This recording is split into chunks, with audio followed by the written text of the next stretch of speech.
Welcome to শুরু করতে চললাম আজকে আমারই লেখা একটি গল্প, অশরীরী অরণ্য, চৈত্র পাহাড়ের অভিশাপ।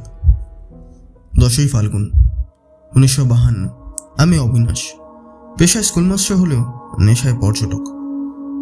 শহর যখন রাজনীতির মিছিলে আর ট্রামের ঘরঘরানিতে হাঁপিয়ে ওঠে, আমি পালাই প্রকৃতির গভীরে। এবার গন্তব্য বিহার বাংলা সীমান্তের চৈত্র পাহাড়। সাথে আমার দীর্ঘদিনের সহচর হরেন। হরেনকে ঠিক চাকর বলা চলে না, ও আমার ছায়া।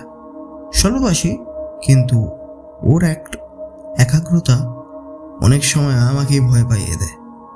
স্টেশন থেকে গরুর গাড়ি করে আসছিলাম, যখন বাংলোর দিকে আসছিলাম, অরণ্যের রূপ দেখে বিভূতিবাবুর আরণ্যকের কথা মনে পড়ে যাচ্ছিল। কিন্তু বনের সুবাসে আজ এক অদ্ভুত মোচা মাংসের গন্ধ। কোচম্যান বুড়োটা একবারও পেছনে ফিরে তাকালো না, শুধু বলল, বাবু রাতে জানলা খুলবেন না, এই বনের গাছগুলো রাতে জায়গা বদলায়। আমি হেসেই উড়িয়ে দিলাম। আধুনিক যুগের মানুষ হয়ে এসব কুসংস্কারে বিশ্বাস করা চলে না। বাংলাটা পুরনো আমলের। ব্রিটিশ সাহেবরা শিকার করতে আসতো এখানে। বারান্দায় দাঁড়িয়ে পাহাড়ের খাজগুলো দেখলে মনে হয় বিশাল এক দানবের পাঁজরের হাড়। 12ই ফাল্গুন। হারান আজ সকাল থেকে কেমন বদলে গেছে। ও সাধারণত খুব পরিপাটি, কিন্তু আজ দেখলাম ওর জামার বোতামগুলো সব উল্টো লাগানো। ও রান্নাঘরে একা একা কথা বলছে। আমি জিজ্ঞেস করলাম, আরাম, কার সাথে কথা বলছো? স্থির চোখে আমার দিকে তাকিয়ে বলল, না দাদা বাবু, বাতাসটা বড্ড ভারী, পাহাড়টা আমাদের দিকে তাকিয়ে আছে। সেরাতে আমি এক বিভীষিকা দেখলাম। পড়ার টেবিলে লণ্ঠন জ্বালিয়ে বসে আছে। হঠাৎ জানলার কাছে টোকা পড়ল।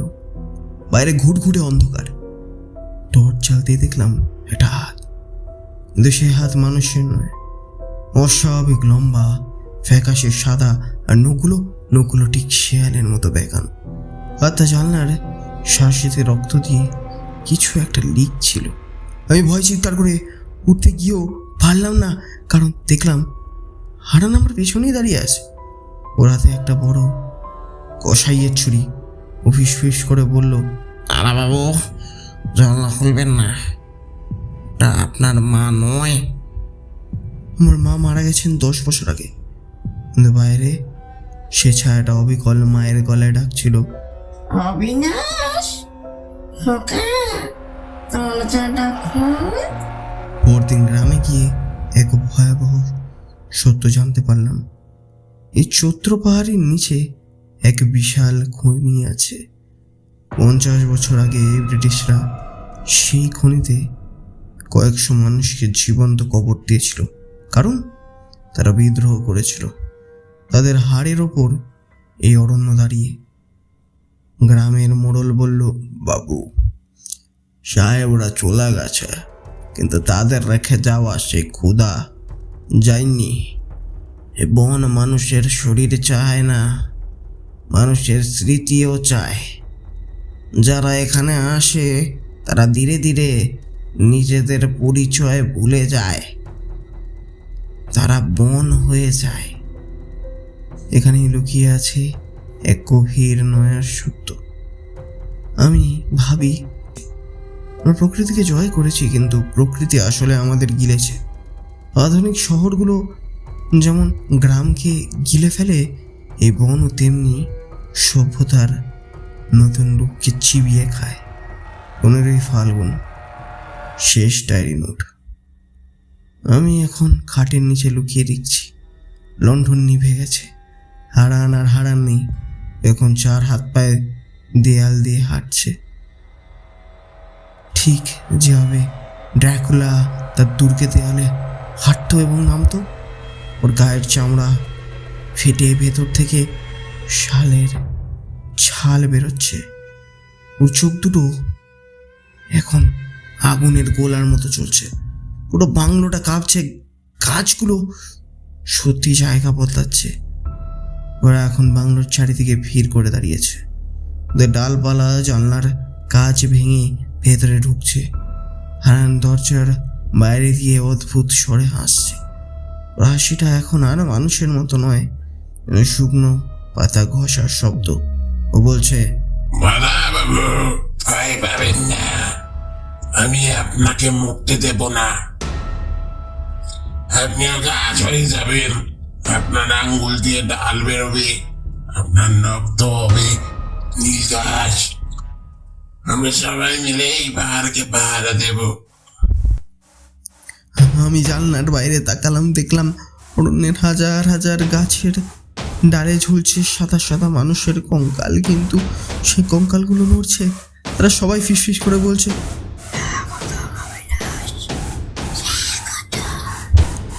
আমার কলমটা হাত থেকে পড়ে গেছে। আমার হাতের তালু থেকে সরু সরু শিকড় বেরোতে শুরু করেছে। মেঝের কাঠের সাথে আমার পা আটকে গেছে। আমি আর অবিনাশ নেই, আমি এখন চৈত্র পাহাড়ের অংশ। লবণ পুটলি আমার লেখার একটি গল্প, শুনতে থাকুন। কলকাতার ভিড় থেকে বেরিয়ে আমরা পৌঁছলাম ধুবুলিয়া স্টেশনে। তখন আকাশটা ঠিক মানুষের চোখের মতো ঘোলাটে হয়ে গেছিল। স্টেশনে আলোর বালাই নেই, কেবল স্টেশন মাস্টার লণ্ঠনটা একটা অসুস্থ জোনাকির মতো জ্বলছে। আমার সঙ্গে আছে পঞ্চানন। লোকটা বছর 30-এর, আমার সেবা করছে। সেকেলে ধরনের বিশ্বস্ত লোক, কিন্তু ইদানিং ওর স্বভাবটা কেমন যেন থমথমে হয়ে উঠেছে। ট্রেনের কামরা থেকে নামার সময় আমার হাতটা শক্ত করে ধরল, যেন আমি কোনো অতল গর্তে পা দিতে যাচ্ছি। আমি যে বাড়িটায় এসে উঠলাম তার নাম মল্লিক কুঠুরি। লোকে বলে নোনা বাড়ি, শহর থেকে অনেক দূরে। ধুধু মাঠের মাঝখানে একটা ভাঙাচোরা অট্টালিকা, আশেপাশে কোনো গ্রাম নেই, কেবল দূরে একটা পরিত্যক্ত লবণের গুদাম আছে। 1940-এর মন্বন্তরের সময় নাকি ওখানে হাজার হাজার মানুষ ভিড় করেছিল লবণের আশায়, আর ফিরে যায়নি। পঞ্চানন লণ্ঠনটা উঁচিয়ে বাড়ির সদর দরজাটা খুলল। মরচে ধরা কপাটের সেই আর্তনাদ অনেকক্ষণ ধরে রাতের অন্ধকারে প্রতিধ্বনি হতে লাগলো। বাড়ির ভেতরে ঢুকতেই এক অদ্ভুত নোনতা গন্ধ নাকে এলো, ঠিক যেমন সমুদ্রের ধারে পচা মাছের গন্ধ হয়। সে রাতের খাওয়া দাওয়ার পর শোবার ঘরে তামাক টানছি। পঞ্চানন মেঝেতে বিছানা পাততে পাততে হঠাৎ থেমে গেল। বাবু, সোচেন, সে ফিসফিস করে বলল। আমি কান পাতলাম। বাইরে খোলা মাঠে কোনো বাতাস নেই, ঝিঝি ডাকছে, কিন্তু মনে হচ্ছে বাড়ির নিচের মেঝের থেকে কেউ একজন একঘেয়ে সুরে মাথর করছে, খস খস খস খস, যেন কেউ মেঝের পাথর খুঁড়ে উপড়ে উঠতে আসছে। আমি হেসে বললাম, পুরনো বাড়ি, এই ইঁদুর টিঁদুর হবে পঞ্চা। পঞ্চানন উত্তর দিল না। সে লণ্ঠনের শিখাটা কমিয়ে দিয়ে এক কোণে বসে রইল, তার চোখ দুটো অন্ধকারের দিকে স্থির। একটু পরে সে বলল, বাবু, ইঁদুর আর জীবই না। আর এই শব্দটা ইঁদুরের নয়, মনে হচ্ছে যেন কেউ জিভ দিয়ে দেয়ালে চুন চাটছে। আমি একটু বিরক্ত হয়ে ধমক দিলাম, কিন্তু সে রাতেই ঘুমটা যখন একটু গাঢ় হয়েছে তখন হঠাৎ মনে হলো আমার পায়ের পাতায় কেউ খুব ঠান্ডা একটা হাত রেখেছে। হাতটা যেমন বরফ নয়, যেন ভিজে কিছু একটা। ঝটকা দিয়ে উঠে বসলাম। লণ্ঠনটা টিম টিম করে জ্বলছে, কিন্তু মেঝেটাতে যা দেখলাম তাতে আমার রক্ত হিম হয়ে গেল। মেঝের উপর সাদা লবণের গুঁড়ো দিয়ে একটা আলপনা আঁকা হয়েছে, আর সেই আলপনার মাঝখানে বসে আছে একটা অদ্ভুত মূর্তি, ঠিক একটা পুতুলের মতো। সেটা মাটি বা কাঠের নয়, সে পুরোপুরি দানা দানা লবণ দিয়ে তৈরি। আর সবচেয়ে ভয়ানক কথা হলো, সে পুতুলটার মুখটা দেখতে দিক আমার মতো। পঞ্চানন ঘরে নেই, দরজাটা হাট করে খোলা। বাইরে থেকে একঘেয়ে পাথরের ঘষার শব্দ আসছে, এখন অনেক কাছে শোনা যাচ্ছে। আর সে শব্দের মাঝে একটা অস্ফুট মানুষের কণ্ঠস্বর ভেসে আসছে।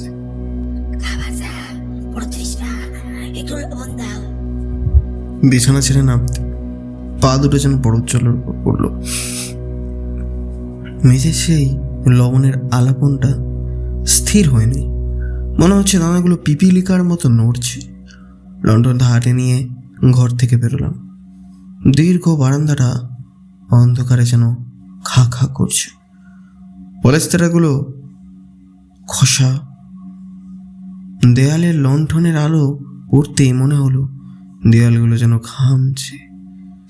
সেই নোনা জল চুয়ে চুয়ে আলপনা কাটছে মেঝের উপর।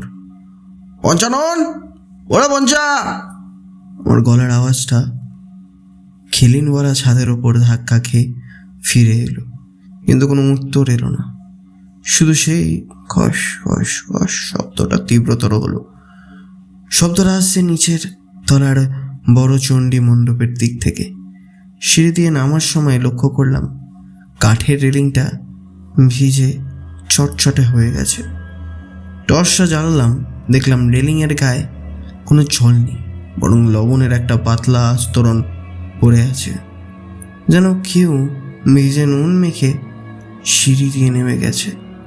চণ্ডীমণ্ডপে পৌঁছাতেই লণ্ঠনের আলোয় যা দেখলাম তাতে হাত থেকে আলোটা প্রায় পড়ে যাচ্ছিল। মণ্ডপের মাঝখানে বিশাল একটা লবণের পাহাড় জন্মেছে। সে পাহাড়ের উপর বসে আছে পঞ্চানন। কিন্তু এই কোন পঞ্চানন? তার সেই চিরচেনা কুজো পিঠটা এখন সোজা, অস্বাভাবিক লম্বা। তার পরনের ধুতিটা ভিজে লেপ্টে আছে শরীরে। সবচেয়ে ভয়াবহ হলো তার মুখটা। সে দুহাত করে খাবলা খাবলা কাঁচা নুন তুলে নিজের মুখে পুড়ছে। নুন খাওয়ার শব্দতেই ওর পাথরে ঘর্ষণের মতো শব্দ আরো বাড়ছিল। পঞ্চানন বলে আমি ডাক ছাড়লাম। এও বললাম, পঞ্চানন, এ কি করছিস? আমার গলাটা কাঁপছে। পঞ্চানন ধীরে ধীরে ঘাড় করলো, কিন্তু ঘাড়টা সে ফেরালো 180 ডিগ্রি, ঠিক যেমন পেঁচা ঘোড়ায়। ওর চোখের মনি দুটো আর কালো নেই, নুনের দানার মতো ধপধপে সাদা হয়ে গেছে। ও যখন মুখ খুলল, ওর জিভটা দেখালো কুকড়ে বেগুনি। তৃষ্ণা দাদা দাদা, আর তৃষ্ণা না ধরলে আর রক্ষে নেই। ওর গলার স্বরটা যেন শুকনো বালি ঘষার মতো শোনাচ্ছে। হঠাৎ পঞ্চানন আঙ্গুল তুলে দেয়ালের দিকে ইশারা করলো।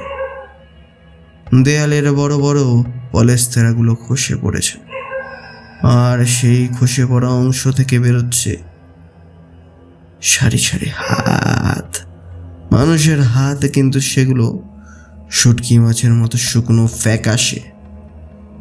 কোনোটার আঙুল নেই, কোনোটার আবার শুধু কবজি পর্যন্ত। পঞ্চানন হি হি করে হেসে উঠল।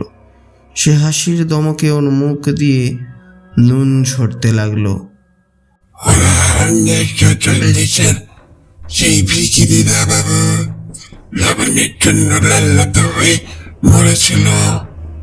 এবারের মালিক এক মুঠো লবণ দেননি, এখন ওরা নুন খোঁজে না, ওরা নোনা ভাব খোঁজে। যাদের রক্তে নুন আছে তাদের টাঙে।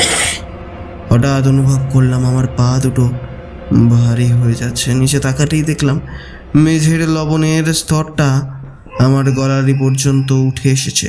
লবণের দানাগুলো জ্যান্ত পোকার মতো আমার চামড়া ফুটে কেমনভাবে ভেতরে ঢোকার চেষ্টা করছে।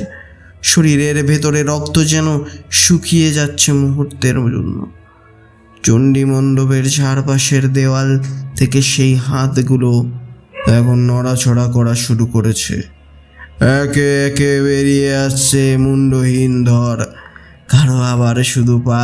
সবাই সবাই অন্ধকারের মধ্যে নিঃশব্দে এগিয়ে আসছে আমার দিকে।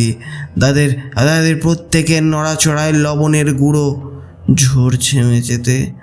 আমি পিছু হটতে চেয়েছিলাম, কিন্তু দেয়ালের সাথে পিঠ থাকতে ঠেকে গেল। আর তখনই অনুভব করলাম দেয়ালটা রিটার্ন নেই, ওটা একটা বিশাল মাংসপিণ্ড হয়ে গেছে। এর ভেতরে নুন আর হাড়ের মটমট শব্দ হচ্ছে। দেয়াল থেকে দুটো হাত বের হয়ে আমার কাঁধ চেপে ধরলো। পঞ্চানন তখন মেঝেতে হামাগুড়ি দিয়ে আমার কাছে এগিয়ে এসেছে। ওর শরীরের চামড়া ফেটে গিয়ে সেখান থেকে স্ফটিকের মতো লবণ বেরোতে শুরু করেছে। ফিস ফিস করে বলল, চিনতে পারছেন দাদা বাবু? আমি পঞ্চানন ভোজ। আমি আপনার সেই পিতামহ, যিনি এই বাড়িতে নুন আটকে রেখেছিলেন। আজ সুদার দিন। শুরু করতে চললাম আজকে লেখা আমার গল্প নোনা দেওয়ালের কান্না। শহরের হুজুগ ছেড়ে আমি আর আমার পুরনো ভৃত্য কোনো রকমে গিয়ে উঠলাম পূর্ব বাংলার এক চিহ্ন মহাকুমার শহরে, জায়গাটা নোনা ধরা স্যাঁতস্যাঁতে। যে বাড়িটা ভাড়া নিলাম সেটা একটা পুরনো জমিদার বাড়ির ভাঙা অংশ। চারিদিকে শুধু ইট আর চুনসুরকির পলিস্তেরা। নোনা দেওয়াল সব খসে পড়ছে। কোনো রকমে মানুষটা কুজো, কিন্তু একটা কাজ নিখুঁত করা লোক খুঁজছিলাম। সে কেয়ারটেকারটি ঘরে ঢুকলো। প্রথমে যেটা করলো, দেয়ালগুলো একবার হাত দিয়ে ছুঁয়ে দেখলো। সেদিন আবার অমাবস্যা। স্টেশন থেকে নেমেই রিক্সাওয়ালা আমাদের বলেছিল, যখন আমরা পৌঁছালাম তখন আকাশে চাঁদ নেই, শুধু একরাশ ভারী মেঘ। কোনো রকম কিছু একটা রাতে খেয়ে নিয়ে আমরা এসে থমকে দাঁড়ালাম। আমাদের শোয়ার ঘরের পূব দিকের দেওয়ালে একটা অদ্ভুত শব্দ আসছে, ঠিক যেন কেউ দেয়ালের ভেতর থেকে নখ দিয়ে সুরকি আঁচড়াচ্ছে। আমি বললাম, কোন রকম ইঁদুর হবে বোধ হয়। কেন রাম? ম্লান হাসলো।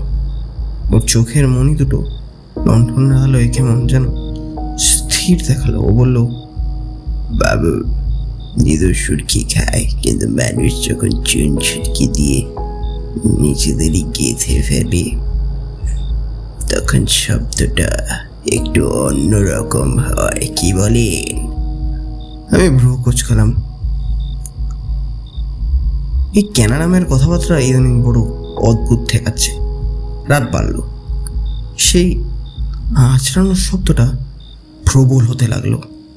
আমি লণ্ঠন নিয়ে দেয়ালের কাছে দাঁড়ালাম। দেখলাম নোনা ধরো দেয়ালটা যেন ঘামছে। চুয়ে চুয়ে নুনটা জল পড়ছে মেঝেতে, আর সেই জলের রঙটা ঘোর কালচে লাল। ওটা দেওয়ালের একটা ইটের ফাঁক দিয়ে এটা শুরু ফ্যাকাশে সাদা আঙুল বেরিয়ে এলো। আঙুলের ডগায় নখ নেই, আছে শুধু কাঁচা রক্ত। আমি আতঙ্কে পিছিয়ে আসলাম, কিন্তু পা পড়ল না। মেঝের নোনা জলে ততক্ষণ আমার জুতো নিচটা পর্যন্ত আঁকড়ে ধরেছে। পেছন থেকে ক্যানারামের গলা শুনতে পেলাম। ও এখন যেন আর কুজনি, যেন লম্বা ঘরের ছাদ ছুঁয়ে ফেলবে। ও বলল, দাদা বাবু, এ বাড়িতে যখন তৈরি হয়েছিল তখন ভিত শক্ত করার জন্য জ্যান্ত মানুষকে দেয়ালের ভেতরে পুরে দেওয়া হয়েছিল। আপনার আমার মতো অনেক বাবুরা এখানে এসেছেন আর দেওয়ালে নোনা হয়ে মিশে গেছেন। আমি দেখলাম ক্যানারামের নিচের চামড়াটা ধীরে ধীরে ইটের মতো হয়ে যাচ্ছে। ওর হাত থেকে জল নয়, ঝরঝর করে বালি আর চুন ঝরে পড়ছে। ও এগিয়ে এলো আমার দিকে। ওর সেই পাথুরে হাতটা যখন আমার গলায় ঠেকলো, তখন আমি অনুভব করলাম সেটা বরফের মতো ঠান্ডা নয়, সেটা রুক্ষ ইটের মতো খসখসে। দেয়াল থেকে একটা একটা কেমন শব্দ সৎ করে আসতে লাগলো। মানুষের নখ আচরণের শব্দ আরো জোরে হয়ে উঠেছে। তারা সবই একসাথে ফিস করে বলছে, আরো একটা ইট, আরো একটা সরকি। আমি চিৎকার করতে চাইলাম, কিন্তু আমার মুখটা ততক্ষণে ধরে গেছে। পরদিন সকালে সে ঘরে কোনো মানুষ ছিল না, শুধু দেয়ালের পূব দিকে একটা ইটের গাঁথনি দেখা গেল, যা আগের দিন ছিল না, আর মেঝের উপর পড়েছিল সেই রূপোর বোতামটা, যা এখন পুরোপুরি মরছে ধরা। ধন্যবাদ। কেমন লাগলো আপনাদের এই গল্পটি? আরও কয়েকটা গল্প আমি দিয়ে যাচ্ছি, শুনতে থাকুন। এরিয়াটা